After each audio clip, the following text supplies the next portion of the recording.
잘 알지도 못하면서 모든 것이 낯선 표준치료 6개월이라고. 표준치료 과정은 암 진단 후에 병원에서 진행되는 가장 일반적이고 기본적인 치료를 표준치료로 한다. 수술, 또 항암, 종양, 방사선 이런 것들을 말하는 거죠. 중증 환자가 되다. 그렇게 어렵던 대학병원 예약이 암을 진단받았다고 하자 일사천리로 진행되었다. 한 달 전 동네 의원에서 조직 검사를 권유받았을 때 미리 대학병원 여러 곳에도 진료를 잡아두었다. 동네 의원에서 조직 검사를 하는데 한 달이나 시간이 걸렸기 때문에 그 사이에 더 빨리 진료를 볼 수 있는 곳이 있으면 대학병원이라도 가야겠다는 생각에 걸어둔 예약이었다. 그러나 대학병원은 다들 대기가 얼마나 길던지 한 달 이상이 소요되었고 결국 동네 의원에서 조직검사를 받았다. 조직검사 결과를 듣자마자 대학병원으로 전화를 걸었다. 예약 환자인데 암을 진단받았다고 하자 감사하게도 모든 병원의 일정을 당겨주었다. 만약을 대비하여 예약을 취소하지 않는 것이 신의 한 수였다. 나는 예약해둔 덕분에 암 진단 바로 다음날 대학병원 진료를 보았지만 그러지 않은 경우에는 대학병원 초진까지 꽤 오랜 시간이 걸릴 수 있다. 젊은 유방암 환자라면 병원에 따라서 일반 환자보다도 빠르게 검사를 받을 수 있는 패스트 트랙이 있다. 패스트 트랙은 병원마다 조건이 다를 수 있으니 가고자 하는 병원에 확인을 하는 것이 좋다. 패스트 트랙으로 검사를 받은 경우에 첫 진료 당일에 모든 검사를 할 수 있어서 수술까지의 시간을 단축할 수 있다. 어떤 대학병원은 젊은 유방암 환자를 위한 센터를 별도로 운영하기도 한다. 유방암 센터에 젊은 유방암 클리닉을 두고 유방 내분비과, 산부인과, 정신건강의학과가 통합적으로 진료를 본다. 젊은 유방암 환자에게 특화된 진료를 받을 수 있는 장점이 있다. 젊은 환자를 특별히 구별하는 이유는 유방암 치료가 여성 호르몬이나 난소 기능에 영향을 주어서 향후에 난임 및 조기 폐경의 위험이 증가되기 때문이다. 국가에서 해주는 유방암 권전이 40세 이후다 보니 40세 미만은 유방암 증상이 나타난 후에 병원을 찾는 일이 많고 그런 경우는 암이 상당히 진행됐을 가능성이 높기 때문이다. 특히 아직까지 치료 표적이 없는 3중 음성 유방암과 암이 공격적으로 진행되는 허투 양성 유방암 환자의 비율이 40세 미만의 환자에게 좀 더 높다고 한다. 그러다 보니 젊은 유방암 환자는 치료가 잘 되지 않거나 예후가 나쁘다는 인식이 널리 퍼져 있다. 그러나 젊은 유방암 환자라고 모두 예후가 나쁜 것은 아니다. 나이는 치료 결과에 크게 영향을 주지 않으며 자신의 암 타입이 무엇인지 중요하다. 젊은 나이에 유방암에 걸렸다고 해서 질이 겁먹을 필요는 없다.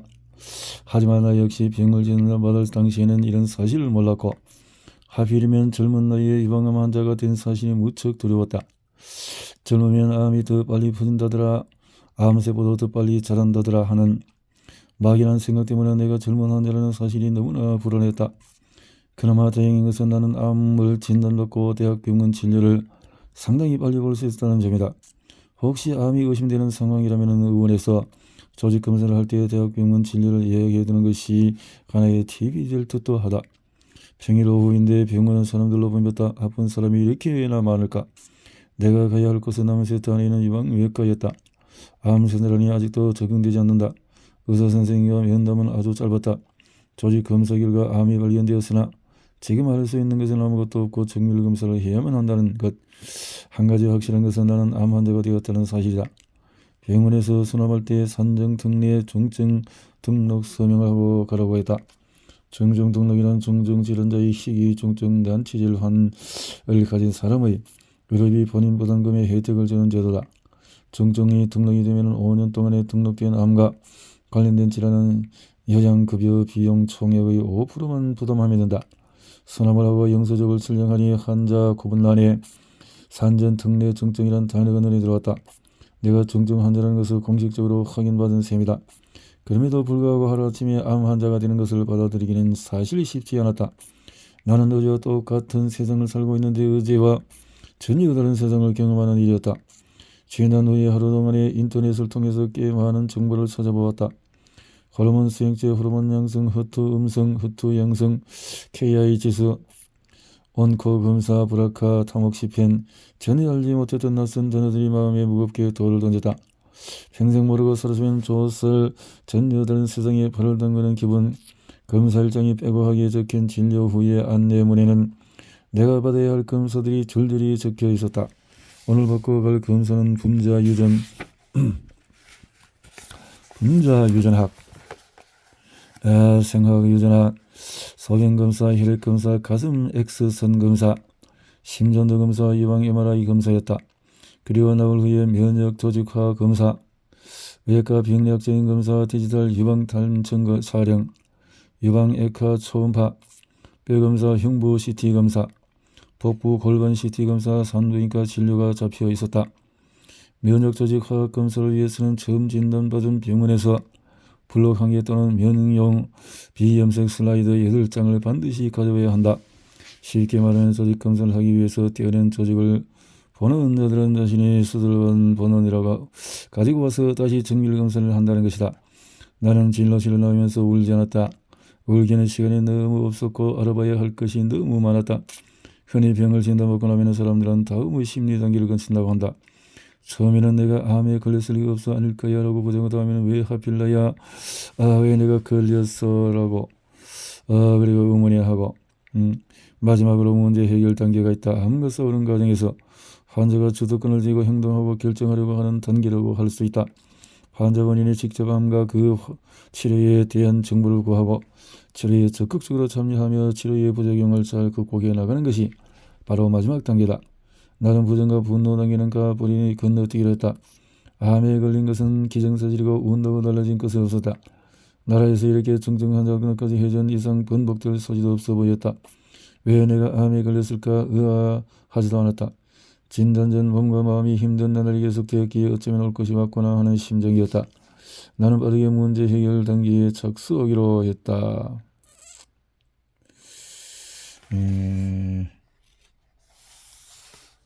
여기 이렇게 일반 치료. 잠시 고민을 받았다. 결혼 전에는 자식을 셋을 낳고 싶었다. 그러나 아이를 힘들게 임신하고 출산 후에 죽을 고비를 넘겼다. 타고난 성정이 예민한 아이를 키우기가 고되고 힘들어 둘째는 꿈도 못 꾸는데 이제 와서 둘째라니. 남편은 학교에 거절의 사인을 보냈지만은 나는 조금의 미련이 남아 있었나 보다. 의학적으로 이제 다시는 아이를 낳기 어렵다는 사실에 직면하자 기분이 이상했다. 항호르몬 치료가 끝난 후 임신은 가능하다지만 앞으로 최소 5년은 호르몬 약을 복용해야 한다는데 그러면은 내 나이 43. 결국 우리 부부는 난자 채취를 위한 과배란을 하지 않겠다고 결정했다. 내 인생에 둘째 아이는 없거나 조금 서글프고 기도하고 동생이 없을 소은에게 미안한 마음도 들었다. 그러나 가장 중요한 것은 딸에게 건강한 엄마의 모습으로 돌아가는 것이기에 더 이상 미련은 갖지 않기로 했다.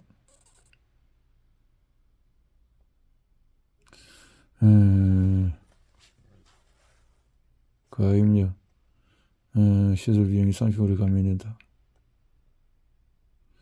과배란 또 11시간이 필요하며 예방암 외과 두 번째 진료날. 검사하고 일주일이 지난 후에 드디어 면역 조직 화학 검사 결과가 나왔다. 검사 결과를 기다리는 일주일이 모든 치료 과정을 통틀어 심리적으로 가장 힘든 시기였다. 드라마에서 보던 암말기 어쩌나 다른 것으로 전이가 되면 어쩌나. 자, 조직 결수까지 보는 법은 영어인지 외계어인지 알 수 없는 조직 검사 결과지를 병원에서 해석해주지 않기 때문에 예방암 타입에 따라서 치료 방법이 달라거나 병원에서 이를 자세하게 설명해주지 않기 때문에 환자가 적극적으로 알아보지 않으면 왜 저 사람과 나는 같은 예방암인데 치료법이 다르지 하고 혼란에 빠지기 마련이다. 사전 치료에 대한 서적을 보면 어렵게만 느껴지고 내 눈에 한눈에 들어오지 않는다. 조직 검사 결과지에 우리가 주목해야 할 부분은 호르몬 수용체 지수이다. 먼저 수술 전 조직 검사 결과란의 수용체를 확인하고 여성 호르몬은 유방을 발달시키고 자궁 내막을 두껍게 만들어 월경 주기를 조절하는 에스트로겐 난수에 있는 황체에서 분비되어 에스트로겐과 함께 월경 주기를 조절하는 프로게스테론이 있다. 포지티브 양성 스트롱은 강하다는 것을 의미한다. 간단히 설명하면 호르몬 수용체의 양성이라는 유방암 세포가 에스트로겐과 프로게스테론 수용체를 가지고 있다는 것을 의미한다. 여성 호르몬에 의해서 증식이 촉진되는 암세포라는 뜻이다. 처음에는 여성 호르몬 때문에 유방암에 걸린다는 사실이 굉장히 당황스러웠다. 암이 호르몬을 먹고 자란다고? 스트레스 암의 원인이라는 소리 들어봤어도 호르몬이 암의 먹이라는 사실은 나를 큰 혼란에 빠뜨렸다. 그럼 더 이상 여성 호르몬을 안 나오게 하면 되나? 그렇다. 호르몬의 작용을 막으면 결과적으로 암세포가 성장하지 못하므로 호르몬 양성 호르몬 환자에게 호르몬 차단이라는 강력한 치료법이 존재한다. 대표적인 약물이 타목시펜이며 폐경후의 여성은 아르타마제 억제제를 복용하고 환자에 따라서 난소 억제, 조사제인 졸라덱스 루프린을 맞는다. 수술과 방사선 치료가 끝나면 이러한 항호르몬 치료를 5년에서 10년 시행하게 된다. 호르몬 수용체의 양성 타입은 다른 타입에 비해서 예후가 좋은 편이나 재발의 위험이 높아서 장기간의 추적 관찰이 필요하다. 다음으로 HER2란 유방암 세포의 대표적인 성장인자 물질이다. 세포 분열을 조장하는 물질로 정성인 누구에게나 다 있으나 일부 유방암에서 HER2 유전자가 지나치게 활성화해 암세포 분열이 빨라지는 현상이 일어나며 이렇게 유전자 변이가 있는 유방암을 HER2 양성이라고 한다. 이 타입은 암세포가 빠르게 분열하는 만큼 암의 진행 속도가 빠르고 재발이나 사망 위험도 높다. 그러나 최근에는 다양한 표적 치료 방법이 개발되고 정성세포의 손상을 최소화하는 허셉틴이라는 약물로 치료 효과가 높아지고 있다고 한다. 마지막으로 KI67 지수란 암세포의 정식률을 뜻한다. 높을수록 세포 정식 속도가 빠르다. 쉽게 말해서 KI 지수가 10이면 암세포가 100개라고 가정했을 때 그 중에 10개가 세포 분열을 열심히 하고 있다는 의미다. 조직 검사 결과는 스스로 바뀔 수도 있는데 스스로의 결과가 정확한 것이다. 나의 경우 에스트로겐, 프로게스테론 수용체를 지닌 호르몬 양성 타입으로 나의 암세포는 호르몬을 먹이로 자랐다고 보면 된다.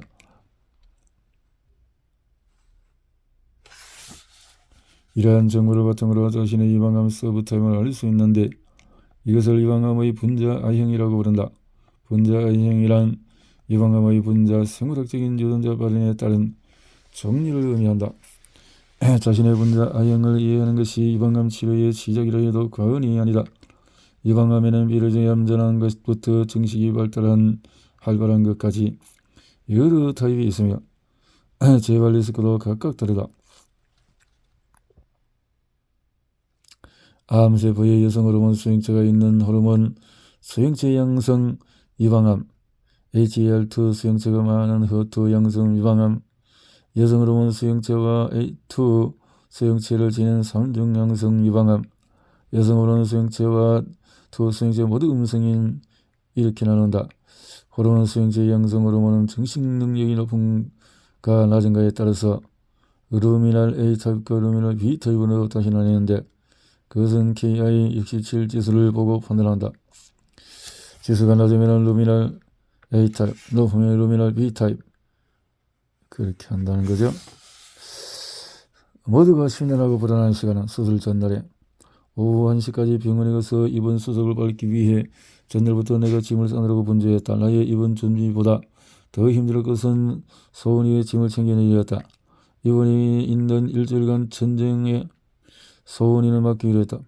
나의 아이가 태어나서 처음으로 부모와 떨어져 지내는 것이었다. 다행히 소은이는 엄마 병원 잘 다녀와 라고 쿨하게 인사를 했다. 울지도 찡대지도 않고 나를 보냈다. 참으로 고마운 일이었다.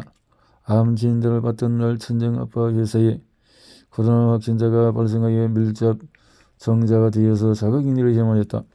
강제로 2주간 만나지 못하고 있다가 암 진단을 받고 처음으로 이날 부모님의 얼굴을 비웠다. 엄마는 당장이라도 울음을 터뜨릴 것 같은 얼굴이었다. 나마다 감정의 끈을 놓으면 엉엉 몽나 울어버릴 것만 같았어. 서둘러 아이를 부모님께 맡기고 집을 빠져나왔다. 사고는 병원 주차장에서부터 시작되었다. 남편이 주차할 곳을 찾다가 옆에 주차된 차에 범퍼를 긁었다. 수술을 앞두고 하필 이런 일이 발생할까? 사람의 일은 정말 한치 앞을 내다볼 수가 없다. 암수들 앞두고 보험회사를 불러 사고 처리하고 마무리를 짓고 병실로 돌아온 남편에게 위로의 말을 건넸다. 많이 놀랬지. 우리 액땜이 했다고 생각하자 문득 아무도 예기치 못하게 찾아온 교통사고가 닮았다는 생각이 들었다. 대다수의 사람들은 마른 하늘의 날벼락이처럼 암을 진단받는다. 주변에 암 환자가 그리 많아도 드라마와 영화 속에 수없이 등장하는 암 환자를 보면서도 그게 자신의 일이 될 거라고 상상하지 않는다. 나도 마찬가지였다.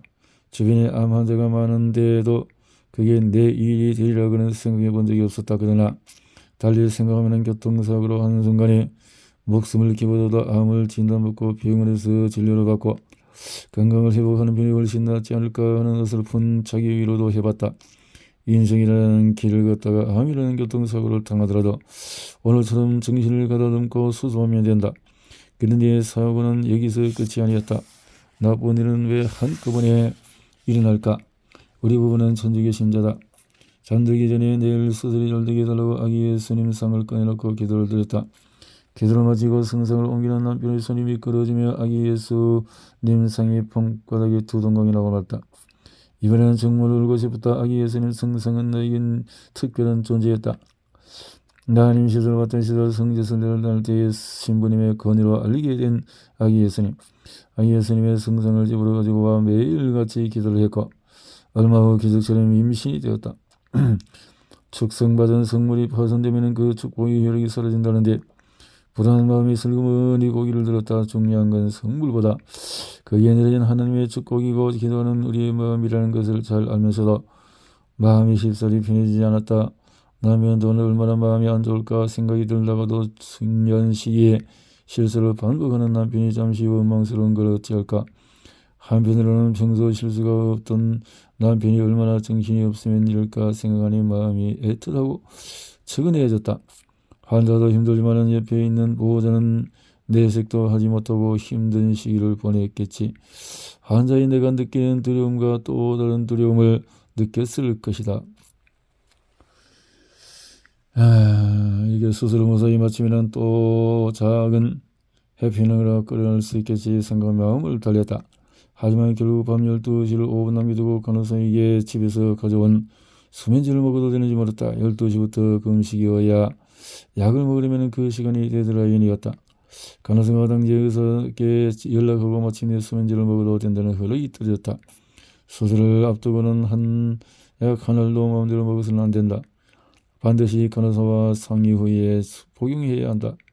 수술 앞두고 불안한 마음에 잠이 오지 않으니 숙면을 위한 준비가 필요하다. 숙면 유도 음악을 들 수 있도록 이어폰을 준비한다거나 주변의 소음을 막아주는 기막이를 준비하는 것도 방법이다.